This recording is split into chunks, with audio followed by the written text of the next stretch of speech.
Morning students, subject grammar, class 3rd. Yes students, today we are going to do your model test paper that is in your textbook.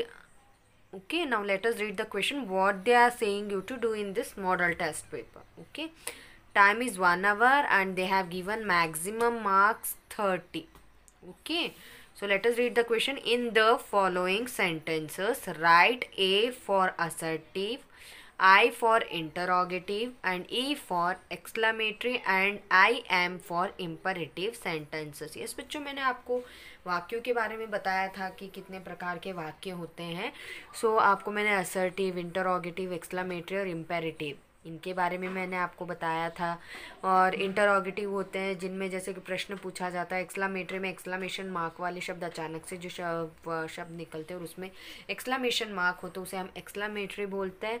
और imperative sentences में हमें I am use करना है. Imperative sentences का मतलब होता है, जैसे कि इम्परेटिव का मतलब होता है, आपको मैंने बताया था कि ऐसा always give a means it's a command. जैसे कोई आपको कमांड दे रहा है, आपसे रिक्वेस्ट कर रहा है, एडवाइस, सलाह दे रहा है, तो उन वाक्यों में अगर ऐसे वाले शब्द होते हैं तो उन वाक्यों को हम क्या कहते हैं, इम्परेटिव सेंटेंसेस. तो उसमें हमें आई एम यूज़ करना है. और असर्टिव सेंटेंसेस में assertive sentences, this type of sentences states for something, यानी ये हमें कुछ व्यक्ति के बारे में कुछ हमें बताते हैं. जैसे कि उसमें हम असर्टिव है तो हम ए का यूज़ करेंगे, इंटरोगेटिव है यानी प्रश्नवाचक वाक्य है तो हम आई यूज़ करेंगे, और एक्सक्लेमेटरी सेंटेंस है तो ई का यूज़ करेंगे, और इम्पेरेटिव सेंटेंसेस है तो आई एम. ठीक है, so let us read the question now.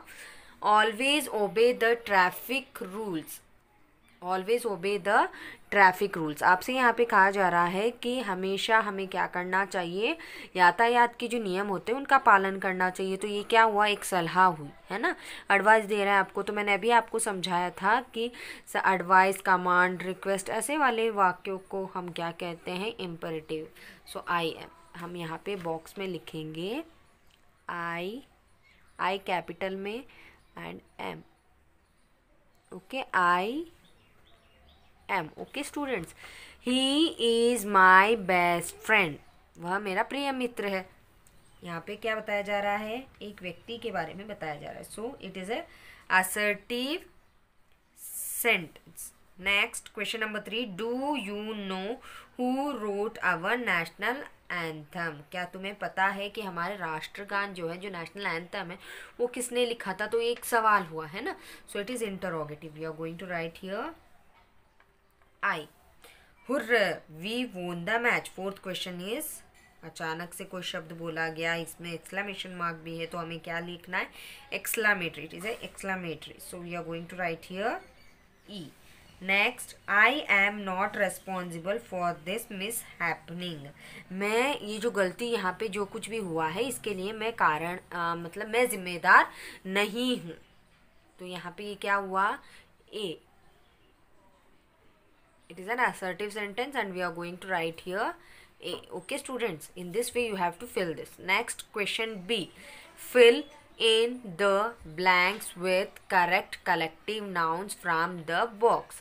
आपसे यहाँ पे क्या कहा जा रहा है कि जो आपको सवाल नीचे दिए गए ये कलेक्टिव नाउन्स वाले वो वाक्य हैं जिनमें आपको सही कलेक्टिव नाउन्स, ठीक है, जो झुंड वाले जो शब्द होते हैं उनको चुनकर सही तरीके से लिखना है. कलेक्टिव नाउन्स मैंने आपको बताया था, जैसे कि आप सारे बच्चे क्लास में बैठे हो, आपको हमने स्टूडेंट्स कहा, तो लेकिन वो उसको हम क्या कहेंगे, ए क्लास, है ना. In the same way what we have to do, we have to fill this blanks and there are answers also. They have given you the box here. From this you have to choose and write. First question is a dash of students. A dash of students. So swarm, bunch, class, herd. Class, we are going to write here class.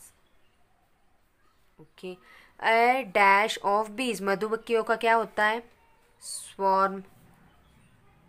SWARM, swarm. A dash of cattle. A herd of cattle. A dash of keys. Bunch of keys. Okay students, in this way you have to fill the collective nouns. Question number C, write any 6 abstract nouns। अब आपको यहाँ पे क्या कहा जा रहा है कि किन्हीं 6 abstract nouns आपको लिखने हैं। मैंने ये आपको बताया था, है ना। जो फीलिंग वाले जो शब्द होते हैं उन्हें हम क्या कहते हैं, abstract nouns। So first we are going to write here truth, TRUTH, truth। okay, next we are going to write here love, LOVE, love। next I think we can write here faith, FAITH, faith। after this in fourth we can write joy, later what we will write here, danger, and then next health। ऐसे आप कोई भी 6 abstract nouns यहाँ पे लिख सकते हो। Okay, now question number D, write plural forms of these words. आपको क्या करना है, इनके बहुवचन रूप लिखने हैं। I have already explained you about the plural and singular noun. So today we are going to write this match. So what we are going to write here, matches, MATCH। will you write ES or S? ES, okay। next city, CITY, city। here they have given Y, so what we have to do, we have to drop the Y and we have to write IES, cities, CITIES, cities। next third question, CALF, calf। they have given here F, so what we have to do, if they have given F or FE at the last of the word, F or FE in the given word, if F and FE the letters are there, what we have to do, we have to write there VES, we have to convert that in VES, CALVES, calves। child, children। Okay, now next question is change masculine genders into feminine gender। अभी आपको यहाँ पे masculine gender, masculine का मतलब मैंने आपको बताया था पुल्लिंग, और feminine means स्त्रीलिंग। Okay, bull, cow, monk, nun, headmaster, headmistress,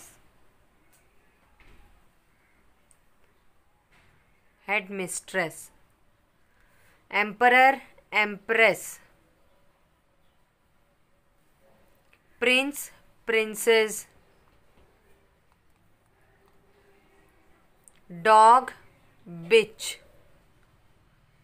okay students, in this way what you have to do, you have to write the feminine genders of the given following masculine genders। मैंने आपको neuter और common भी बताया था, यहाँ पे आपको केवल मैस्कुलिन जेंडर और फेमिनिन जेंडर के लिए ही कहा गया है, तो हमें केवल वहाँ पे फेमिनिन जेंडर लिखना था। Okay, now we are going to do question F, fill in the blanks with suitable interrogative pronouns. मैंने आपसे कहा था खालिस्तान दिए हुए हैं, जैसे इंटरोगेटिव, अभी पहले आपको मैंने इंटरोगेटिव सेंटेंसेस के बारे में बताया, असर्टिव सेंटेंस, वैसे ही इसमें इंटरोगेटिव प्रोनाउन यानी प्रश्नवाचक वाली जो सर्वनाम वाले जो शब्द होते हैं, जैसे व्हाट, हु, विच, है ना, ये वाले जो क्वेश्चंस प्रोनाउंस होते हैं उन्हें हम कहते हैं interrogative pronouns. Okay, so we have to fill this in this blanks. Next question is, first question, dash do you want. Dash do you want, क्या चाहिए तुम्हें, what do you want, what. Next, dash of you has done this, which of this you have done this. Dash is this book, which is this book. Dash cooks food for you, खाना कौन पकाता है, who कुक्स food for you, who. Dash did you see, whom did you see।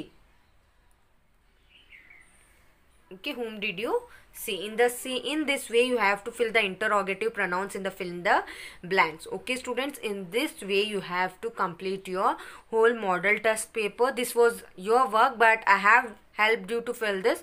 so what you have to do, you have to fill this in your textbook, and after filling this in your textbook you have to copy these questions in your notebook and fill by yourself। okay, have a nice day।